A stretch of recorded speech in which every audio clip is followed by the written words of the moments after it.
My sister-in-law must have serious vision problems. Before the wedding, I was walking next to my younger brother on the street when she mistook me for a mistress and rushed over to punch me. The blow ruptured my eye. I lost vision in that eye permanently. She stuck her tongue out and laughed. Oops, I made a mistake. I'm about to marry your brother. We'll be family soon. No hard feelings, right? My mother and younger brother also told me not to blow things out of proportion. They didn't want it to affect his lifelong happiness. After the wedding one day, while I was taking a shower, she barged in with a pot of boiling water and poured it all over me. My body was severely burned. But she clung to my brother and cried I love him too much. I can't stand seeing any other woman around him. My brother was touched, didn't even blame her. The whole family left me in the hospital, letting me rot from full body infections. Then I opened my eyes again, and I was back. Back to the exact moment right before I left the house with my brother. Han's birthday is coming up. I want to get her a gift. Come with me to pick one out. Tahui nudged me gently. I snapped back to reality. I could still feel the phantom sting of boiling water searing my skin. I instinctively rolled up my sleeve but saw nothing. What are you doing? Hurry up. His voice grew impatient when I didn't respond. I ignored him, looked down at my phone. Only then did I realize I've been reborn. I can't. I've had terrible stomach cramps the past few days. I really can't go out. I quickly came up with an excuse, frowning and holding my stomach. Don't be dramatic. I'm a woman too. Don't think I don't know your tricks. Get up and go with your brother to buy the damn gift. My mom came in after hearing the noise. She yanked me hard and I fell to the ground. It didn't hurt before, but this time it really did. But this wasn't the time to argue.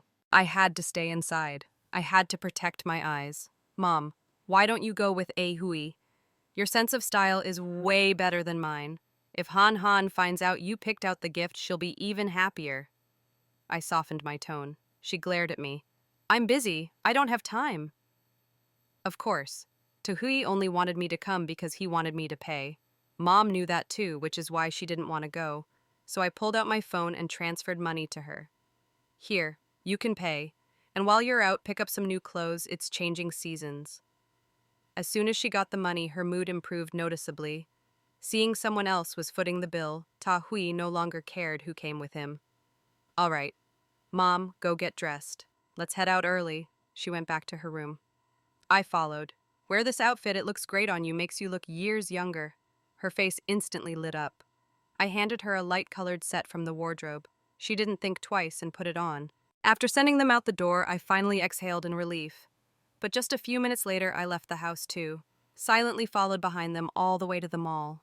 As expected, he already knew exactly what he wanted to buy. They headed straight for a luxury boutique on the first floor. I watched from a distance, never approaching. Before long, a familiar figure appeared. Tahui's girlfriend Wang Mi-han walked in with her best friend arms linked. Her friend spotted Tahui first. Han, isn't that your boyfriend? Wang Mi-han squinted to look closer. Tahui was standing hand in hand with an older woman. The two of them were chatting and laughing, looking very close. The woman's long hair covered her face, but whether or not her face was visible didn't matter. All that mattered was she was a woman. Well, so much for buying me a birthday gift. Turns out he's out here flirting with some homewrecker. Let's see how I deal with this little vixen. Wang Mi-han immediately rolled up her sleeves and stormed over, shouting at the backs of the two figures ahead. As soon as Tahui and my mother heard the voice, they turned around, and the next second, a punch landed squarely in my mother's eye socket. Ah! My mother screamed in pain, clutching her eye as she stumbled back. Wow, you're really desperate, huh? Even an old hag like this. If you want to break up, just say so. Tahui froze, then quickly rushed over to support my mother. Seeing that Wang Mi-han became even more furious. I'll beat this shameless old fox to death, skank. Are you insane? That's my mother, Tahui shouted. Wang Mi-han's hand froze midair. What? My mother groaned, holding her eye. It hurts. I can't see anything, my eye. I can't see any more sun. Auntie, I'm so sorry. I didn't mean to. I thought you were Wang Mi-han reached out to help her. But after being punched like that, of course my mother wasn't letting it go. Ignoring her, she grabbed onto Tahui and screamed, Take me to the hospital, I can't see anymore. They immediately called for a car and rushed to the hospital. Not a single word to Wang Mi-han the entire ride. But this time, knowing she was in the wrong and still not wanting to break up, she could only follow quietly behind. From afar, I watched the whole scene unfold, and I couldn't help but laugh out loud.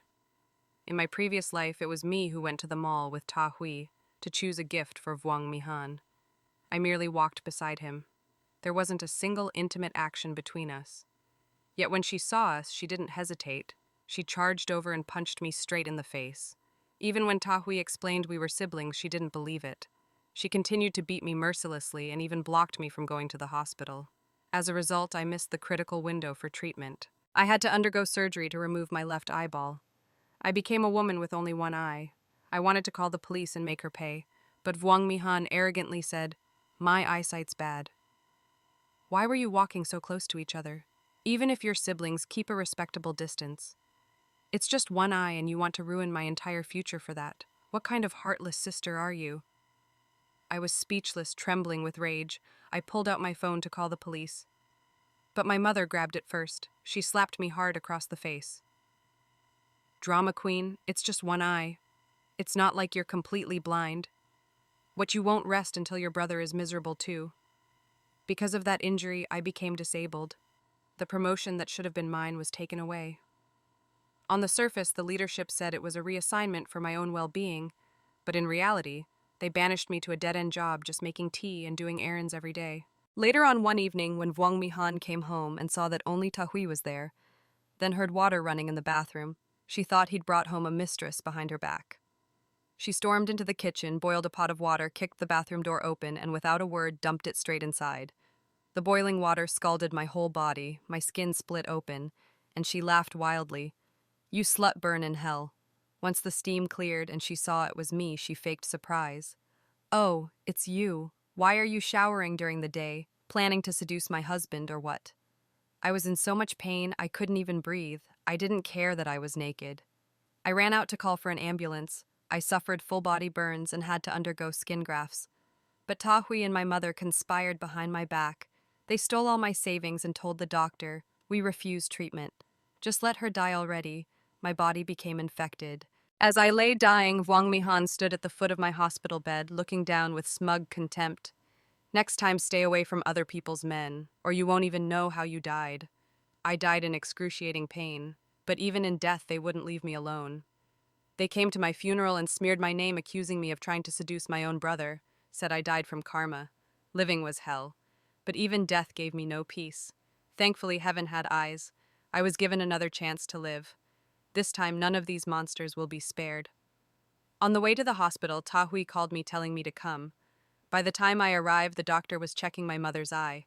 Vuong Mihan spotted me and gave me a once-over. "And who are you supposed to be in this life?" I deliberately kept my distance from those two beasts, so she'd never get the chance to hurt me again.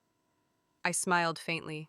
"You must be Han Han, right? I'm Ta Hui's older sister." "You two really do make a perfect match." Hearing that, Vuong Mihan didn't say another word. Back at the mall, that punch she threw, she used her full strength like she wanted to kill my mother on the spot. As a result, my mother's eyeball ruptured. Blood kept pouring from the corner of her eye. The doctor sighed and said surgery to remove the eyeball needed to be done as soon as possible. Hearing that, my mother gasped sharply. Her remaining eye rolled back, she nearly passed out. I immediately stepped forward and caught her. "Oh, Mom, why are you suffering like this? Who could be so cruel to do this to you? How are you supposed to live with just one eye from now on?" Hearing my dramatic cries, my mother suddenly remembered. She still hadn't settled the score with that butch Vuong Mihan. She sprang up, grabbed Vuong Mihan by the hair, and shook her back and forth. Her other hand landed slap after slap across her face. "You bitch, give me back my eye." Give me back my eyeball. Vuong Mihan might be good at sneak attacks, but in a real fight she was no match for my mother. She got smacked around so hard she didn't even have time to react, just kept screaming for Ta Hui to help. Ta Hui, caught between the two, didn't know who to side with. All he could do was rush in and pull them apart. "Break up with that bitch right now, son," my mom screamed. "A woman like her will never set foot in this house." Vuong Mihan, eyes red from crying, clung tightly to Ta Hui's arm. "Honey, I know I was wrong. I just love you too much and lost control." Then she turned to my mother. "Auntie, I'll atone with my body. I'm willing to marry into your family to make things right. I'll be your daughter-in-law, take care of you, and become your second pair of eyes." Hearing that, Ta Hui looked delighted. Clearly he was satisfied with that outcome. But my mother, she was so furious she could barely breathe. She yelled at Wang Mihan, a loudmouth shrew like you, we wouldn't dare let you in. Get out, I don't ever want to see your face again. And she didn't forget to threaten Ta Hui either. If you keep seeing that woman, don't call me your mother anymore. Seeing things were escalating beyond repair. I quickly stepped in to mediate. I led both of them out into the hallway and sighed, Mom's really upset right now. She won't listen to reason. Why don't you two wait outside while I try to calm her down? Wang Mihan, still reeling from the beating, clearly had zero goodwill toward my mother. She plopped herself down on the waiting bench, sulking. Ta Hui followed quickly behind. Once they were gone, I returned to the hospital room. Wang Mihan was determined to marry into our family, and all the pain I suffered in my past life, this time they'd feel every bit of it. I sat next to my mother and gently said, Mom, try to calm down. You'll hurt your health. What's done is done. Instead of staying angry, we should think about the future. She was still furious, shooting me a look. What are you talking about? After she cooled off a bit, I stepped out and called the other two back in. My mom looked at Wang Mihan and said, I agree to let you marry my son. A flicker of joy crossed Wang Mihan's face, but before she could say anything, my mother cut her off. But I have conditions. First, you destroyed one of my eyes, you'll pay for the surgery. Second, forget about a bride price. If you weren't dating Ta Hui, I'd have already reported you to the police. With an injury like this, you'd be going straight to jail. Upon hearing there'd be no bride price. Wang Meihan's face twisted, about to object. But my mom raised her phone, threatening to call the cops. I quickly stepped in to smooth things over. Han, you're already part of the family. Talking about money just hurts the relationship. And besides, you and my brother aren't officially married yet. If Mom really did report you, this wouldn't be a family dispute, it'd be criminal assault. You'd go to jail. And in the future, your child with Ta Hui wouldn't even be eligible for civil service exams.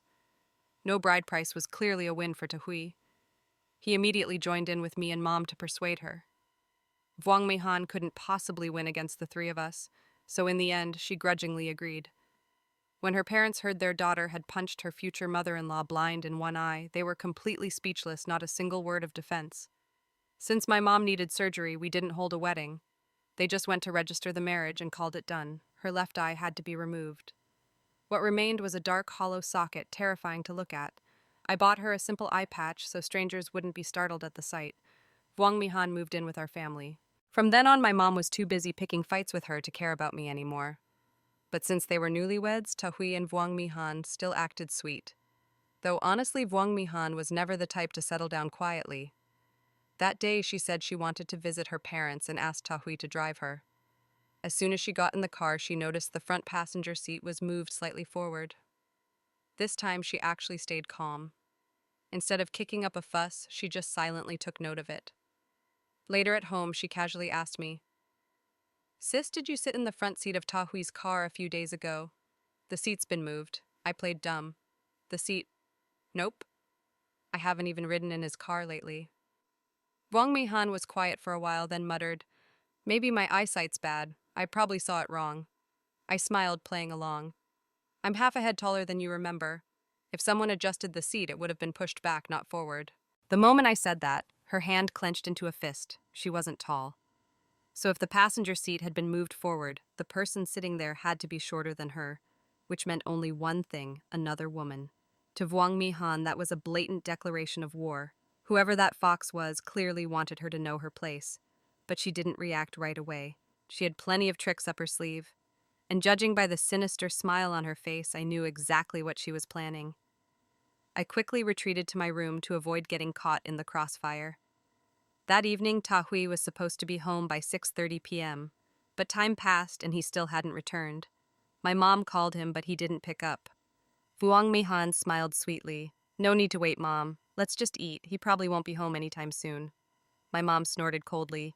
Eat, eat, eat, that's all you know. My son works hard all day and you can't even have a hot meal ready when he gets home. What kind of wife are you? Strangely Wang. My Han didn't argue back. She seemed to be in a great mood today. A while later, the door opened.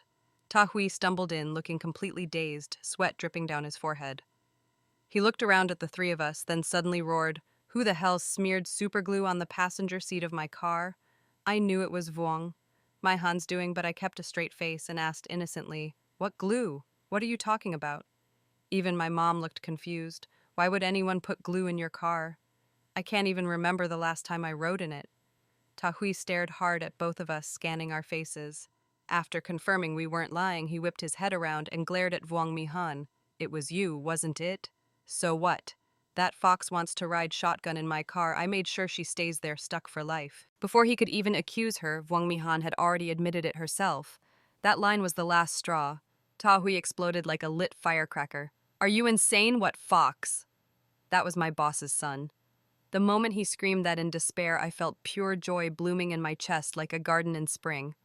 Tahui had been spoiled since childhood. As an adult, he became even more arrogant, acting superior at work. After getting a car, he drove it everywhere just to show off. Sometimes he'd even compete to drive coworkers or the boss just to prove he was useful. Recently, his boss's car broke down, so he couldn't drop his kid off at school. As soon as Tahui heard, he volunteered to do it, thinking it was his chance to earn brownie points. Vuong Mi-han assumed some vixen had sat in the front seat, so she sneakily smeared a layer of industrial-strength superglue on it. Anyone who sat down would be stuck tight, completely unable to get up. That morning, after dropping off the boss's son at the school gate, when the kid tried to get out of the car, he couldn't. No matter how they pulled or twisted, his butt wouldn't budge, as if it had taken root in the seat. In the end, there was only one solution: take off his pants. The poor boy had to jump out, pants around his ankles, bare-bottomed and crying, right at the school gate, which was crowded with parents and students. Humiliation on full display. Left with no choice, Tahui turned the car around to head back to the boss's house. But no matter what they tried, the boy still couldn't put his pants back on. He had to get out of the car, still bare-assed. When the boss saw his son crying, his eyes out, humiliated and shaking with shame, his heart clenched with a mix of fury and heartbreak. Something as simple as dropping off a kid, and Tahui still managed to ruin it. What good was a guy like this in the company? When Tahui explained the kid was his boss's son, Vuong Mi-han refused to believe it. She snapped back, boss's son. You're not even a driver. Don't make up crap to trick me. That only pushed Tahui further over the edge. He grabbed her arm, trying to drag her out. You don't believe me. Good. Come with me to apologize. Right now. I didn't do anything wrong. I'm not going. Vuong Mi-han wrestled free and resisted. Right then, Tahui's phone rang. He quickly picked it up. Director Trong, about the glue, my wife accidentally spilled it. I'm so sorry. I'll come apologize in person another day. Please give me another chance. Director Trong. Director. Hello? The call ended. Tahui's expression darkened instantly as he glared at Vuong Mi-han. I've been fired. Happy now, Vuong Mi-han's eyes widened in shock. I didn't know that was your boss's son. Honey, this isn't my fault. I only did it because I love you so much. That front seat was supposed to be mine. Why did you let someone else sit there? Tears welled up in her eyes. She clung to his arm, trying to act pitiful. But Tahui wasn't having it. Get lost. I've treated you so well, but all you ever do is get jealous and suspicious. What do you want from me? First, you blinded my mom in one eye. Now you've gotten me fired. Are you doing this on purpose? He was too furious to care about her crocodile tears. He shoved her away and stormed into the bedroom, slamming the door shut. After watching the entire show, I finally stepped in to mediate. Come on now. Han Han only did that because she loves you too much. Girls need a sense of security. It's just a mistake. My brother is smart and capable. It's not like he can't find another job. If anyone's at fault, it's the company for overreacting. Vuong Mi-han immediately looked at me, eyes filled with gratitude. But of course I wasn't doing it to help her. People like her and Tahui belong together perfect to destroy each other. As long as they keep each other occupied, they won't have time to hurt anyone else. Hearing my words, Tahui's anger eased a little, but he still didn't forgive her. He went back into the room and locked himself in. Sis, what should I do now? Vuong Mi-han sniffled. Hui must be mad at me. It's all my fault. He's so good to me, but I still doubted him. I scolded gently. You only did it because you love him too much, right? How could I blame you for that? I smiled. Don't worry. He'll calm down soon. Just give him a little time. Sure enough, Vuong Mi-han was great at playing the soft, vulnerable wife, and Tahui was easily swayed by flattery. In no time, they made up again. But of course, Vuong Mi-han never knew when to stop stirring trouble. To avoid getting caught in her mess, I made up an excuse to move out. My mom wasn't pleased with me gone. Who would she leech off now? Before I could explain. Vuong Mi-han jumped in. Good idea. I mean, who's ever heard of a sister-in-law your age still living with her younger brother and his wife? Once I have a baby, your room would be perfect for the nursery. I went along with it, smiling. Right, Mom. Tuhui has his own family now. It wouldn't be right for me to keep staying here forever. Ever since I moved out, all the household chores fell squarely on my mom's shoulders. But oddly enough, she didn't seem to mind. In fact, she even enjoyed playing the role of the pitiful martyr. As for Ta Hui, after getting fired, he started running around town hunting for jobs, going to interviews day and night. But his early departures and late returns began to trigger Vung Mi Han's overly suspicious nerves. One evening, she overheard him on the phone. Yeah, tomorrow afternoon. It's been a while, let's catch up. I'll treat you to dinner. Cool, see you then? Ta Hui didn't realize Vung Mi Han was eavesdropping just outside the door. Instinctively, she assumed the person on the other end was a woman, and instantly her whole body went tense like a drawn bowstring. She pushed open the door, eyes cold. Who were you just calling? Sure enough, it was a woman. Ta Hui panicked, afraid she'd overthink, so he tried to brush it off. No one. The more he denied, the more convinced she became, especially when he added, I won't be home for dinner tomorrow night. Got plans. Vuong Mei Han said nothing aloud, but in her head, plans were already forming. The next day, as soon as Ta Hui left the house, she quietly tailed him all the way to a cafe where he sat waiting alone. Soon after, a woman in office attire arrived and sat down across from him. They chatted animatedly, clearly old acquaintances. They didn't do anything inappropriate, just talked and drank coffee. But in Vuong Mi Han's eyes, it was no different than being caught in the act. Blinded by rage, she stormed into the cafe, yelling, Well, well, Ta Hui caught you red-handed this time. What do you have to say for yourself? Before either of them could respond, she grabbed the coffee cup and splashed it in the woman's face. Thankfully, it was iced coffee. If it had been hot, she might have peeled her skin off. Are you insane? What the hell are you doing? The woman shrieked. But Vuong Mi Han was just getting started. You filthy homewrecker trying to seduce my husband. Next time it won't be coffee, it'll be boiling water. You better watch your back. Ta Hui rushed over, clapping a hand over her mouth. She's a college friend. What the hell is wrong with you? He had finally tracked down an old classmate with connections who could help him get a job at a major company. And now, all ruined. Lately, with no income, and Vuong Mi Han burning through money like wildfire, demanding bags, shoes, shopping, non-stop, Ta Hui was nearly broke. After this disaster, he finally snapped. Without apologizing, he grabbed her arm and dragged her out of the cafe. You're out of your damn mind. Is everything a cheating scandal to you? Fine. F. This divorce. We're going straight to the office right now. As he stormed down the street, dragging her along, he cursed nonstop. Hearing the word divorce, Vuong Mi Han's eyes went wide. She instantly switched to begging mode. Honey, I was wrong. I don't want a divorce. I did it all because I love you. Please don't abandon me. But she was no match for Ta Hui's strength. No matter how she struggled, he hauled her along like a sack of potatoes. Realizing she was really about to get dragged down to the civil office, she suddenly collapsed to the ground and clung to his leg, wailing, Please, baby, I know I was wrong. Hit me, kill me if you want. Just don't divorce me. I married you without even asking for a dowry. And now just one mistake and you're dumping me. Passers-by quickly gathered to watch the drama unfold. Hey, young man, couples fight, but it's no reason to divorce. Just say something nice and calm your wife down. She's even willing to marry without a dowry. That's rare these days, men nowadays, I tell you. Bet he's got another woman already. He's definitely cheating. What kind of man dumps a wife like that?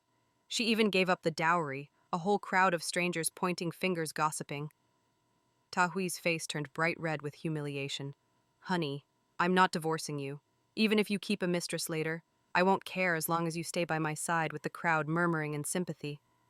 Vuong Mei Han cried even louder, playing the role of the heartbroken wife to perfection.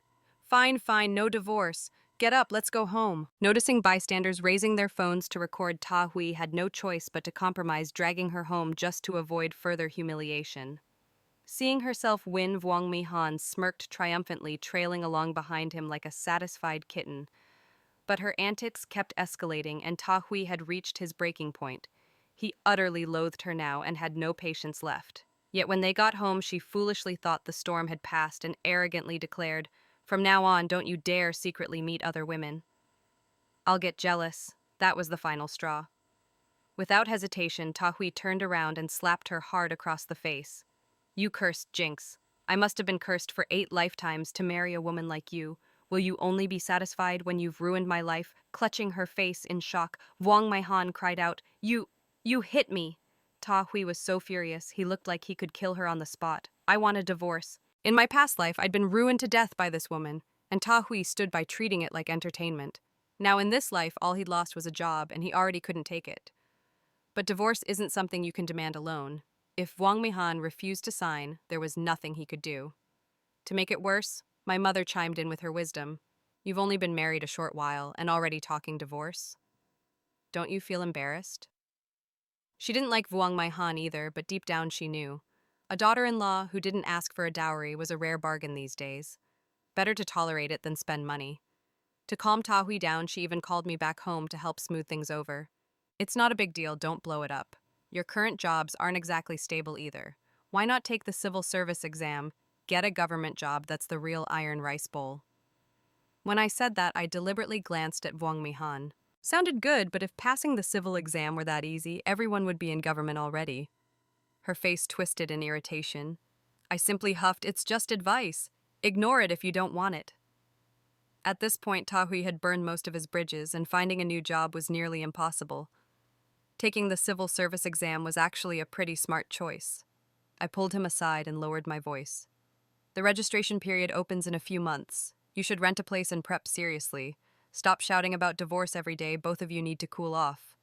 Ta Hui, already fed up with seeing Wang Meihan's face, found the idea reasonable. But of course she exploded immediately. Why can't he study at home? If he moves out, won't it be even easier to sneak around with that seductress that ticked him off again? Refuse and I'm divorcing you. Just that one sentence shut her up immediately. She had no choice but to back down. I patted her shoulder reassuringly. Don't worry, I'll keep an eye on him for you. I won't let him mess around. If you don't trust him, at least trust me, right? Thanks to my and my mother's mediating, they finally agreed on a few terms. Ta Hui would rent a place to focus on studying. Wang Meihan was not allowed to disturb him, only allowed to meet on weekends. Still suspicious, Wang Meihan pulled me aside again. You have to keep watch for me. If you can snap a few photos and send them over, okay? Of course, I immediately agreed. That way I could openly visit Ta Hui's place without anyone suspecting a thing. Not long after, Ta Hui rented a room and started seriously studying for the civil service exam. My mother would occasionally cook nourishing dishes and ask me to drop them off after work. But that day she specifically asked me to bring him dinner. I used overtime as an excuse to get out of it. Better let Han Han bring it. It's Saturday tomorrow, I'm sure she misses her husband already. After hanging up, I grabbed the prep materials I had for the exam and headed to Ta Hui's place. Normally I wore sneakers, but today I made an exception and wore those damn high heels. They hurt like hell. A few more steps and I might have broken my ankle. Ta Hui never paid attention to what I wore or said. He took the documents from me, didn't even say thank you. Go take a shower, you smell. I frowned. Got it, later. Do it now, Han Han's bringing dinner soon.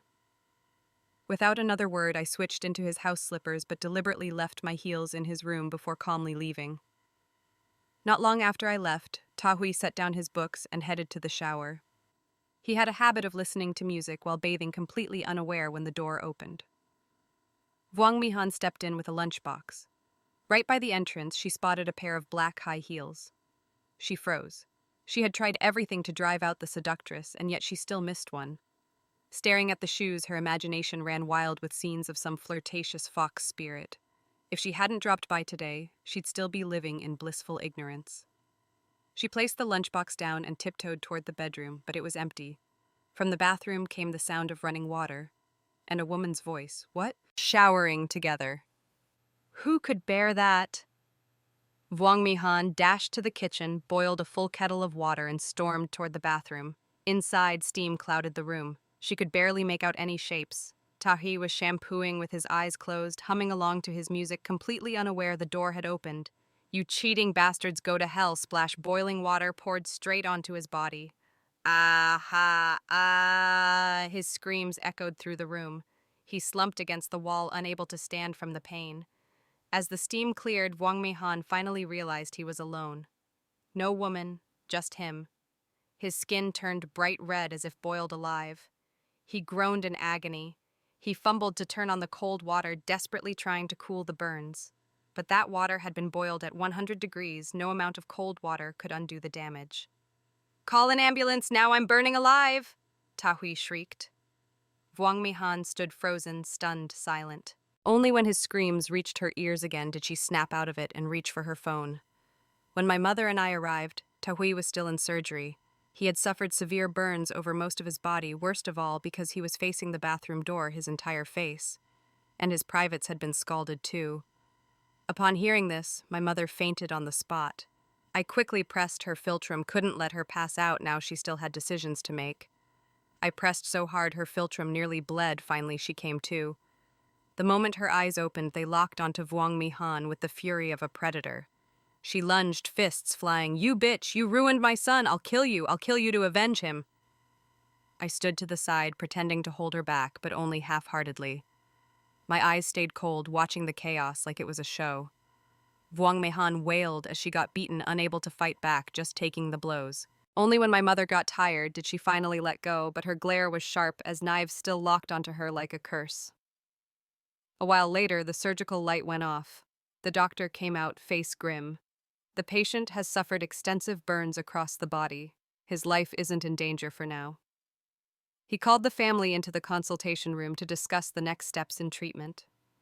I knew full well with burns that severe skin grafts were the only option, using unburned skin from the patient's body to graft onto the damaged areas. But the problem was the burnt area was too large. Tahui didn't have enough healthy skin left to provide. "Is anyone in the family willing to donate skin?" the doctor asked seriously. My mother didn't even hesitate. She immediately grabbed my hand and said, "This is my daughter. See if she's a match." At that moment, my entire body went cold. I had almost forgotten this part. I went through all the trouble to make sure he was the one who got burned, and now they wanted to skin me. Was I really about to walk the same tragic path as in my last life? Before I could react, my mother had already slapped me hard. "You little wretch. Tell the doctor you agree." I immediately put on a touched, teary act. I'll do it, as long as it saves my brother. I don't care what happens to me." The doctor quickly moved to prep for surgery, but before that, I asked to see Tahui. "He needs hope. Let him hear it himself, it'll help him feel more at ease." By now, Tahui was somewhat conscious, able to mumble a few simple words. I changed into sterile clothes and entered his room. "Don't worry," I said gently. "I'll save you." I leaned in close, whispering near his ear. "But the one who did this to you, Vuong Mihan, she's not getting away with it." Just hearing that name made his whole body tremble. His eyes burned with hatred. "Kill her. I want her dead." "You can't, Hui. That's murder. You'd go to prison. We'll let the law take care of her, then call the police. I want that bitch in jail." Seeing his emotions escalate, I softened my voice to soothe him. "Don't worry. She'll be punished. Just focus on getting through surgery and rest. Leave everything to me." Vuong. Mihan had lost all her previous arrogance. Her face still had bloody welts from my mother's beating. She sat curled up in a corner, shivering, silent. I walked over, stood in front of her, and said calmly, "Come outside. We need to talk." I led her to the women's restroom. Once I shut the door, I turned and looked her dead in the eye. "It's over for you." She looked up at me, voice trembling. "Sis, I was wrong. Please say something to help me. I just made a mistake, that's all. I didn't mean to." I gently patted her back, pretending to comfort her. "I know you didn't mean to, but I can't help anymore. Hui said it himself, he wants to report you to the police. It took everything I had just to calm him down for now, but this time you really went too far. There's nothing I can do." She nearly collapsed, slumping against the wall, face drained of all color. I added one more dagger. "Right now he's bedridden and can't move. He can't call the cops yet. But once he recovers, don't expect it to go away. The best I can do is stall Mom for you. As for Hui, you'll have to beg him yourself." "Beg him," she muttered. "He'll never forgive me." She was right. Tahui hated her to the bone. Every time he saw her, he screamed and cursed, demanding she get out of his sight. She stood silently outside the hospital room, pulled out her phone, and searched how many years in prison for intentional injury. The more she read, the colder and more vicious her eyes became. That night, she quietly returned to the hospital, a pillow in hand. Without a word, she walked over to the bed and pressed the pillow firmly against Tahui's face. Only after making sure he had completely stopped breathing did she slip out of the hospital unnoticed. Moments later, when the nurse came in for a routine check, she found the patient had passed away. My mother sobbed uncontrollably, nearly fainting. I stood by, putting on a show of weeping, a few tears for appearance's sake. I asked the doctor calmly, "My brother was fine this morning. How did he just die out of nowhere?" My mother wailed. "My son was alive just hours ago. You quacks must have done something. You'll pay for this." The hospital had no explanation, and fearing a lawsuit, they called the police. To uncover the truth, an autopsy was necessary. Panicking, Vuong Mihan was the first to object. "My husband is dead, and now you want to cut him open too. Can't you just let him rest in peace?" But my mother now looked at her as if she were her son's murderer. No one listened to her pleas. Her protests only fueled further suspicion. "My son died without a reason. If I don't find out why, I've failed him as a mother, unable to stop her," Vuong. My Han sensed things were spiraling out of control and tried to flee. She was arrested at the bus station. After the autopsy confirmed the cause of death, my mother wailed endlessly, then fell into a long fever. I was too busy handling Ta Hui's funeral and collecting condolence money to pay her much attention. By the time she came to, her mind had completely collapsed. She clutched a pillow in her arms and cried, "My son, my precious boy." I didn't hesitate. I filed the papers to have her committed to a psychiatric hospital. The fees weren't even that expensive. From then on, everything they owned belonged to me. I sold the house, the car, left the city behind. In a new place, I started over. And from here on out, life could only get better. In my past life, I endured everything: blindness, death, and all I got in return was betrayal and cruelty. This time, I wasn't stupid. I learned being kind doesn't mean being a doormat, and blood ties mean nothing if they're holding a knife to your back. Forgiveness is a gift for those who deserve it. As for the treacherous, they deserve nothing but cold, calculated retaliation. I don't need anyone to save me, because I am the one who holds the scales of justice in my own life. Thank you for watching. I hope you enjoyed a relaxing and captivating storytelling experience. If you liked the video, don't forget to like and subscribe. Your support gives me the motivation to create more amazing content.